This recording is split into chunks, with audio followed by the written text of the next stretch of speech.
জানিয়ে দেব সর্বশেষ আপডেট বাংলা সংবাদের শুরুতেই শিরোনাম।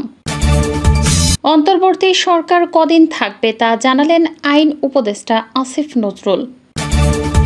রয়টার্সকে সাক্ষাৎকার, সব হত্যাকাণ্ডে শেখ হাসিনার বিচার ও দুর্নীতির তদন্ত চান উপদেষ্টা নাহিদ ইসলাম, পক্ষপাতিত্বহীন তদন্ত দাবি কানাডার। এবং সবশেষে দেখবেন হাসিনার পদত্যাগ ঘিরে ধোঁয়াশা, ইউনূসকে নিয়ে হাসিনা মোদির নতুন ষড়যন্ত্র, থাকছে বিস্তারিত প্রতিবেদন। এতক্ষণ শুনছিলেন সংবাদ শিরোনাম, এখন থাকছে বিস্তারিত। অন্তর্বর্তী সরকার যতদিন থাকা দরকার ততদিন থাকবে বলে জানিয়েছেন সরকারের আইন উপদেষ্টা অধ্যাপক ডক্টর আসিফ নজরুল। তিনি বলেন, মানুষের সংস্কারের আকাঙ্ক্ষা ও নতুন নির্বাচনের আকাঙ্ক্ষার মধ্যে সমন্বয় করে এই সরকার যতদিন থাকা দরকার ততদিন থাকবে, বেশিও না কমও না। শনিবার সচিবালয়ে সরকারের মেয়াদ নিয়ে সাংবাদিকদের এক প্রশ্নের জবাবে তিনি এই কথা বলেন। আইন উপদেষ্টা হিসেবে দায়িত্ব নেওয়ার পর আজ প্রথম সচিবালয়ে আসেন তিনি।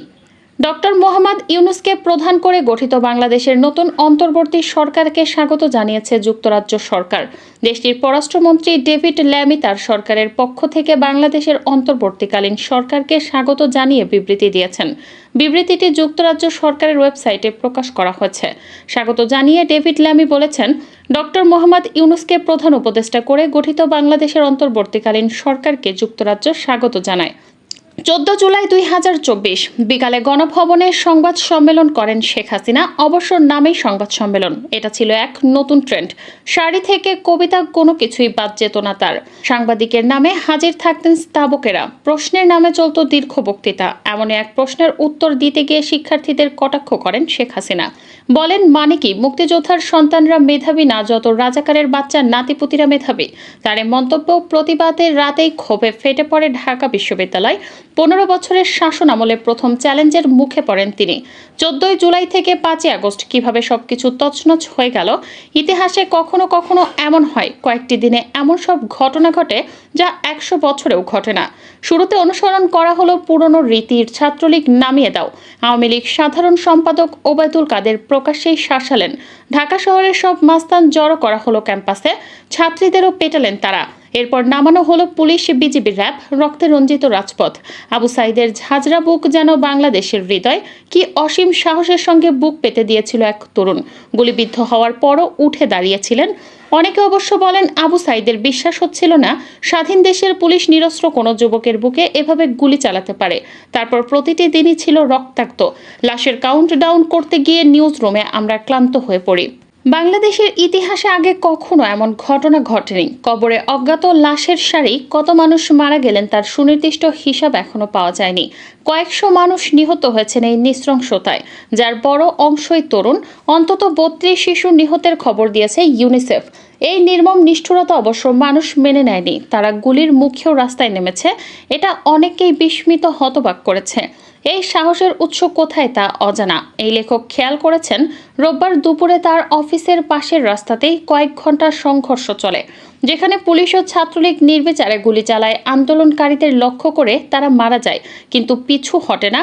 পরবর্তী কয়েক ঘন্টা ছিল বেশ গুরুত্বপূর্ণ। আন্দোলনের নেতারা সবাইকে ঢাকায় চলে আসার ডাক দেন। পরদিন মূল কর্মসূচি ছিল গণভবন ঘেরাও। তবে এরই মধ্যে পর্দার আড়ালে বেশ কিছু ঘটনা ঘটে। আন্দোলনকারীদের ওপর শক্তি প্রয়োগ না করার সিদ্ধান্ত নেয় সেনাবাহিনী। অন্যদিকে খবর বেরিয়েছে, সার্বিক পরিস্থিতিতে ওয়াশিংটন দিল্লিকে জানিয়ে দেয় শেখ হাসিনার সময় শেষ হয়ে গেছে। এরপর কি ঘটেছে তা সবারই জানা। শেখ হাসিনা বর্তমানে ভারতে অবস্থান করছেন। আমেরিকা তার ভিসা বাতিল করেছে। ব্রিটেন তাকে আশ্রয় দিতে রাজি হয়নি। তার ছেলে সজীব অজের জয় শুরুতে বলেছিলেন শেখ হাসিনা রাজনীতি করবেন না। এখন অবশ্য বলছেন, নির্বাচনের ঘোষণা দিলে শেখ হাসিনা দেশে ফিরবেন। আওয়ামী লীগ সভানেত্রী পালিয়ে যাওয়ার পর দলটি তার ইতিহাসের সবচেয়ে বিপর্যস্ত অবস্থায় রয়েছে।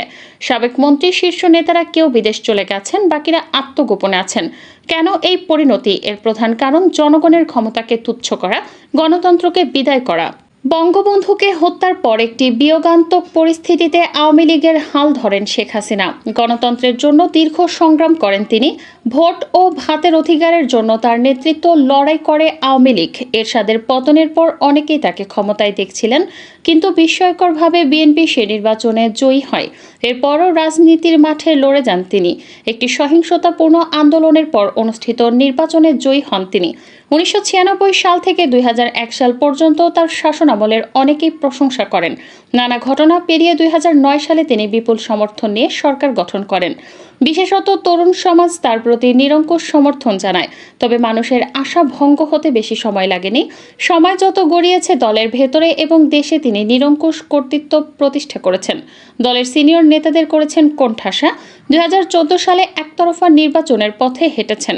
বিরোধী নেতাকর্মীদের দিয়ে পূর্ণ করেন জেল, হত্যা, গুম খুনের শিকার হন বহু মানুষ। প্রতিষ্ঠানগুলো ক্রমশ নিজের কবজায় নেন। ভোটারবিহীন নির্বাচনের পরও টিকে যাওয়া তাকে আরও একনায়কতন্ত্রের পথে নিয়ে যায়। বিরোধীদের সব আন্দোলনই তিনি কঠোরভাবে দমন করেন। আন্তর্জাতিক সম্প্রদায়ের, বিশেষত যুক্তরাষ্ট্র ও ইউরোপের মতামতকে অগ্রাহ্য করেন। 2018 সালে বিরোধীরা নির্বাচনে অংশ নিলেও পরিস্থিতির কোনো পরিবর্তন হয়নি। ভোট হয়ে যায় রাতেই। বিএনপি সহ বিরোধী দলগুলো বরাবরই আন্দোলন গড়ে তোলার চেষ্টা করে, কিন্তু দমন-পীড়নের মুখে শেষ পর্যন্ত তারা টিকতে পারেনি। আওয়ামী লীগের শীর্ষ নেতারা এসব আন্দোলন নিয়ে উপহাসও করতেন প্রায়ই। 2024 সালেও আওয়ামী লীগ আরেকটি একতরফা নির্বাচন করে ফেলে। যুক্তরাষ্ট্র এ ধরনের নির্বাচনের বিরোধিতা করে আসছিল। তবে নির্বাচনের পর আন্তর্জাতিক সম্প্রদায় সরকারের সঙ্গে কাজ চালিয়ে যেতে থাকে। অনেকেই ধারণা করতে থাকেন আবারও হয়তো 5 বছরের জন্য টিকে গেল সরকার। শেখ হাসিনার 15 বছরের শাসন আমলে বাংলাদেশের নির্বাচনের নামে হয়েছে তামাশা। মানবাধিকার ও মত প্রকাশের স্বাধীনতার মতো ইস্যুতে বাংলাদেশের উল্টো যাত্রা দেখেছে সবাই। পবিত্র গ্রন্থে বারবার বলা হয়েছে, তোমরা সীমা লঙ্ঘন করো না। বাংলাদেশে আমরা এর পরিণতি দেখতে পাচ্ছি। মধ্য জুলাইয়ে কবি ইমতিয়াজ মাহমুদ লিখেছিলেন, লেখা আছে হাতের রেখায়, জাহাজ ডুববে অহমিকায়। বলা হচ্ছে দেশ একটা নতুন যাত্রা শুরু করেছে। সামনের দিনগুলোতে কি হবে তা এখনই নিশ্চিত করে বলা যায় না। প্রশ্ন হচ্ছে, শেখ হাসিনা কি আর কখনো বাংলাদেশে ফিরতে পারবেন? বাংলাদেশে চলমান সংকট শান্তিপূর্ণ উপায়ে সমাধান সমর্থন করে কানাডা।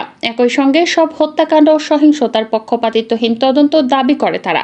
শান্তিতে নোবেল বিজয়ী প্রফেসর ডক্টর মোহাম্মদ ইউনূসের নেতৃত্বে নতুন অন্তর্বর্তী সরকারকে স্বাগত জানিয়ে এক বিবৃতিতে কথা বলেছেন কানাডার পররাষ্ট্রমন্ত্রী মেলানি জোলি। তিনি বলেছেন, শান্তি প্রতিষ্ঠার প্রথম পদক্ষেপ হলো অবাধ ও সুষ্ঠু নির্বাচন এবং গণতান্ত্রিক শাসনের পথ বের করা। কানাডা সরকারের ওয়েবসাইটে দেয়া ওই বিবৃতিতে তিনি আরও বলেন, এই পরিবর্তনের সময় এমন একটি প্রক্রিয়ায় কানাডা যুক্ত হতে চায় যা হবে সবার অংশগ্রহণমূলক। ব্যাপক অর্থে সমাজের সব খাতের রাজনৈতিক অংশগ্রহণ। তাতে থাকবে ধর্মীয় সংখ্যালঘু, যুব সমাজ, নারী ও অন্য সংখ্যালঘুরা।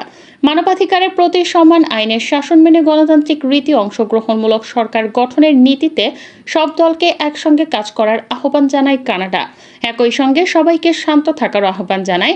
মত প্রকাশের স্বাধীনতা চর্চার জন্য ইন্টারনেট ও অন্যান্য যোগাযোগ ব্যবস্থার পুরোপুরি সুযোগ নিশ্চিত করতে অন্তর্বর্তী সরকারের প্রতি আহ্বান জানায় কানাডা।